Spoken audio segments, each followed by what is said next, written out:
कस काय शनिवारचा बेत आहे का नाही. बाजारी आमटीचा आलोय बघा पुरीकड. हे बघा ही इकडं नाथ आहे, इकडं हिशोबांगी आहे आणि तो त्या दोन नाती हा लागते बघा बाबा संग. त्यांना दोघींना शाळेत लावायचंय का? शाळेत जाणार का तुम्ही? गौरे इकडे, गौरे इकडे, इकडे इकडे. तू शाळेत जाणार का? इकडे आता ए पिवडे इकडे, तू इकडे इकडे या दोघी पण. हा इथं बसा तुम्ही. तू कितवीला जाणार शाळेत? तू कितवीला जाणार? कितीला?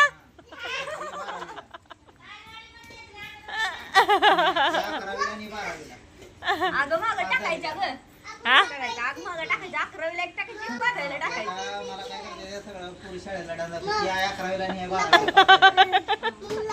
म्हणून बाबाला शाळा शिकवायला लागली ते काय? तू कितवीला जाती? तू सांग मला, शाळेला कितवीला जाती? अंगणवाडी. एवढ्या कशा रडत होती गो? माझी माव माव करून रडायची. हा कसल्या कसले म्हणली? गोळ्या आणायच्या म्हणली. तुला मरायच्या गोळ्या आण नका ग म्हणली मला. मेडिकल वाल्याला बी तशी म्हणली. ए तुमच्या पिवड्या इकडे बघ. तू म्हणली की आमच्या गावात भेटते ते.